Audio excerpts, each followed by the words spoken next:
کوئی ایسے صفت نبی اسلام کی ہستی میں داخل کرنا جو اللہ عز و جل کی کسی بھی لیول کی جو مخصوص صفت. معزز ناظرین السلام علیکم. پیش خدمت ایک نئے ٹاپک کے ساتھ. کچھ دن پہلے مجھ سے کسی نے سوال کیا ساحل ادیم کے بارے میں کہ آپ ان کے بارے میں کوئی رائے دیجئے، کون ہیں، کیا ہیں. وقت نہیں ملتا، میں ان کی ویڈیوز کو دیکھ رہا تھا اور کچھ چیزیں ہمیں موصول بھی، لیکن وقت کی کمی کی وجہ سے لیکن ایک ویڈیو میرے پاس سامنے آ گئی. میں نے تھوڑا بہت سرچ کیا کیونکہ اتنی لمبی ویڈیوز میں کسی کا موقف جاننا آسان نہیں ہوتا کہ وہ کیا بات کر رہے ہیں، وہ کس فرقے کو فالو کر رہے ہیں، وہ کس مسلک سے وابستگی رکھتے ہیں، وہ کون ہے، کس مقصد کے تحت کام کر رہے ہیں. آج تو ہر کسی کا جو ہوتا ہے وہ اسلام کو جو ہے وہ ریپرزینٹ کرنے لگ جاتا ہے. بس اس نے کہہ دیا جی میں نے کلمہ پڑھا ہے.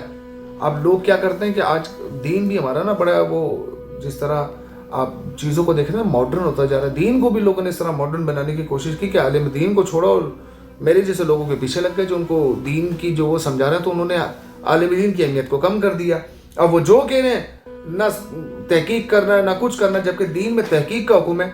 ایسے ہی ایک شخص کی بات کرنے لگا ہوں تو ہمارے یہاں پر مسلمان تحقیق کرتے نہیں، کسی کی بھی پیروی کرنا شروع کر دیتے. اس شخص کا نام ہے ساحل ادیم. ہم نے مرزا انجینئر کے بارے میں بھی آپ کو پتا ہے کہ اس کے عقائد کس قسم کے اور خطرناک قسم کے اس کے عزائم بھی ہیں.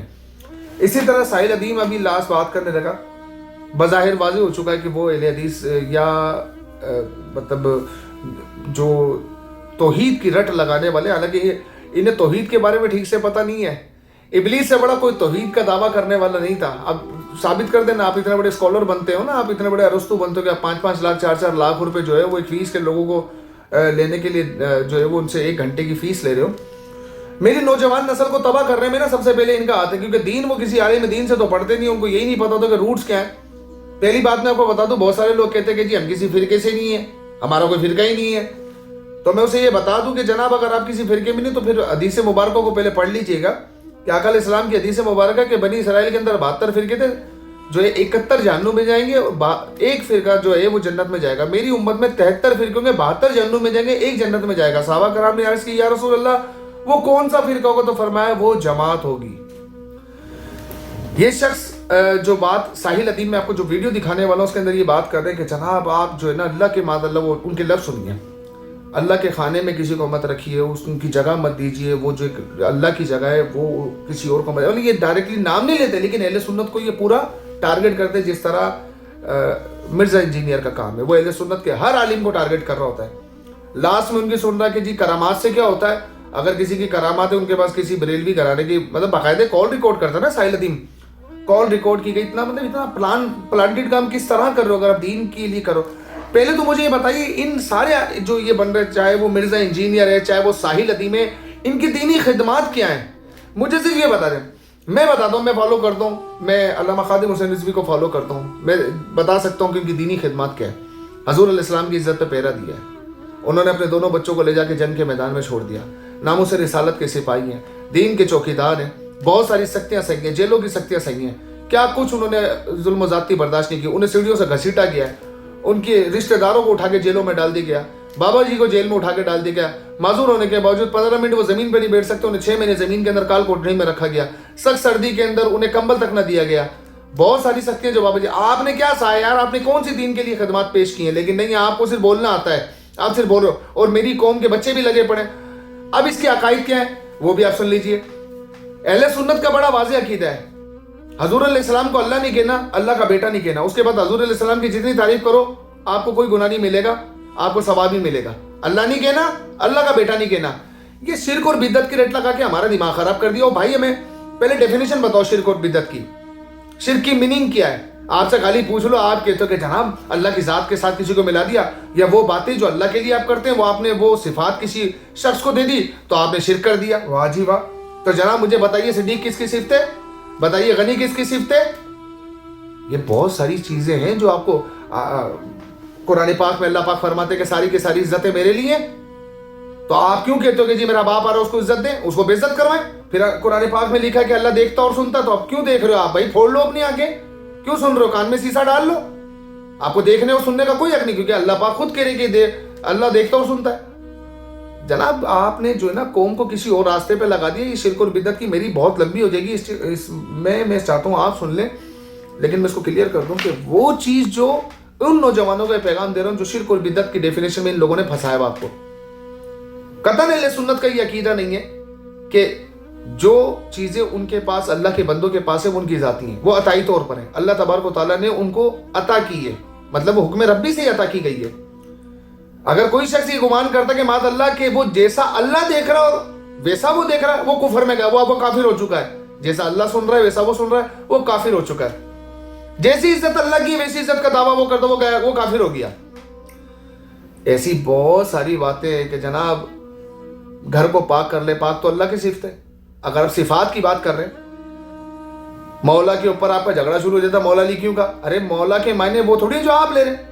مولا کے معنی تو دوست اور مددگار کے, وہ بھی اللہ کی عطا سے مددگار ہے, ذاتی طور پہ تو مددگار نہیں ہے وہ. ہم تو حضور علیہ السلام کے لیے عقیدہ رکھتے ہیں کہ اللہ کی عطا سے علم غیب ان کے پاس جتنا بھی ہے اللہ نے ان کو عطا کیا ہے. خیر ویڈیو بہت لمبی ہو جائے گی, یہ پیغام صرف ان لوگوں کے لیے. ویڈیو دیکھیے, آپ کو مرزا انجینئر اور اس کے عقائد سیم ہی لگیں گے, تو ملاحظہ کیجیے. باتیں کر رہا ہے, یہ تمہاری باتیں کر رہی ہے. میں جس طریقے سے نماز پڑھتا ہوں تو شاید لوگ سمجھ لیتے ہیں میں اہل حدیث ہوں, مجھے وہابی کہتے رہتے ہیں پاکستان میں. کوئی بات نہیں, کہتے رہتے آپ ہو, جی سی بات ہے. اور قرآن کے تھرو اور حدیث کے تھرو یہ ثابت ہے کہ کوئی ایسی بات اللہ کے نبی صلی اللہ علیہ وسلم کی ہستی میں نہ داخل کی جائے جو صرف اللہ کی خصوصیت ہے. اور کسی نے ایک بنایا, کسی نے 12-14 بنا دیا, کسی نے کیا بنا دیا, کسی نے ولی اللہ تھا, ولی اللہ کو بھی وہ خصوصیات دی ہوئی ہیں جو کہ اللہ کی خصوصیات ہے, جو انبیاء کو بھی دیتے. تو میں کہتا یار غلط کام کیے. اور یہ بہانہ کیا لگا, عقیدت کا تقاضا ہے, اور تم ہوتے ہو, اور تم نعوذ باللہ مطلب بلاسفیمی تک کے نعرے میرے پہ لگیں گے. حالانکہ میں نے ابھی کیا بات کی ہے ایسی جس میں بلاسفیمس بات ہے. بلاسفیمی اصل میں جو ہوتی ہے, جس نص پہ بلاسفیمی ہے, وہ مسلمان پاکستانی انڈین کر رہا ہے. چونکہ میں پاکستانی ہوں اس سے میں آپ کو کھل کے بتا رہا ہوں, اردو میں بات ہو رہی ہے. میں نے بریلویزم کو, شیعہ کو, دیوبندیزم کو اور اہل حدیث اسکالرشپ کو بڑی تفصیل سے جانچ پڑتال کی ہے. اور میں خود کسی فرقے میں نہیں ہوں, میں امام شافعی کا فالوور ہوں. کسی فرقے میں, اور میں جس طریقے سے نماز پڑھتا ہوں تو شاید لوگ سمجھ لیتے ہیں میں اہل حدیث ہوں, مجھے وہابی کہتے رہتے ہیں پاکستان میں. کوئی بات نہیں, مجھے پتہ ہے پاکستان میں اہل حدیث کو وہابی کہا جاتا ہے. میں اہل حدیث سیکٹ کا یا کسی بھی سیکٹ کا فالوور نہیں ہوں. امام شافعی کو فالو کرنے کا مطلب یہ نہیں ہے کہ انہوں نے جو کہا میں نے مان لیا. ان کو بھی کریٹیکلی دیکھنا ضروری ہے. میرا نبی محمد مصطفیٰ صلی اللہ علیہ وآلہ وسلم ہے بس. So it's my job to find out how easy it is to go to my own prophet. So جب میں پاکستان آیا تھا تب سے مجھے یہ بات ریئلائز ہوئی کہ یا تو میرے اسکالرشپ کی غلط ہے جنہوں نے مجھے عقیدہ سمجھایا تھا, یا پھر ان سب کی ریسرچ جو ہے نا وہ کسی ایک خاص بائسنس کے اندر ہے. کیونکہ میں نے ابھی تک ڈھونڈنے سے ملتے ہیں ثبوت, کچھ تو بالکل ظاہری کر دیتے ہیں اور شروع ہی بد عقیدہ فلسفے سے شروع کرتے ہیں. کچھ تو ایسے ہیں, کچھ یہ ہیں کہ جو ظاہری تو نہیں کرتے مگر چھپا ہوا ہے, نظر آ رہتا ہے, زیادہ ڈھونڈنے کی بھی ضرورت نہیں ہوتی. اب مسئلہ شرک کا ہے, ورنہ یہ بات اتنی بڑی نہ ہوتی, بہت ہی بڑی بات ہے. اور نبی علیہ السلام نے ڈائریکٹ حدیث سنائی کہ اتنا نہ میرے اس جو ہے نا, آپ نے جو لفظ عقیدت کے لفظ یوز کیا نا, نبی علیہ السلام کی ڈائریکٹ حدیث ہے کہ میرے سے اس لیول کی محبت کے اندر شامل نہ, صرف نصرانی عیسیٰ کی محبت میں شامل ہو, اور وہ حد کراس کی انہوں نے. نبی علیہ السلام سے محبت ایمان کا تقاضا ہے. نبی علیہ السلام کی ہستی سے محبت, ان کی ایک ایک بات کا اتباع اسلام ہے. مگر یہ بات کر دینا کہ کوئی ایسے صفت نبی علیہ السلام کی ہستی میں داخل کرنا جو اللہ عز و جل کی کسی بھی لیول کی جو مخصوص صفت کی آمیزش نبی علیہ السلام میں ڈالی جائے, یہ اسلام سے خارج کرنے والی بات. میرے اپنی رائے میں آپ کو بتا رہا ہوں, میرے اساتذہ کی بھی یہ رائے ہے. میرے اساتذہ مسلمان اسکالرشپ, عرب کی اسکالرشپ ہیں, اور کسی بھی ایسے جید اسکالر کو, عربین اسکالر کو جب آپ پڑھیں گے, عربین اسکالر, تو آپ کو صاف سمجھ آئے گی پیرایا باندھتا ہی وہ ایسے ہے, تمہید بھی ایسے ہی باندھتا ہے وہ, کہ سب کچھ کر لینا, یہ حد نہ کراس کرنا کہ اللہ کے خانے میں کسی اور غیر اللہ کو داخل کریں, چاہے وہ کوئی بھی نبی ہو.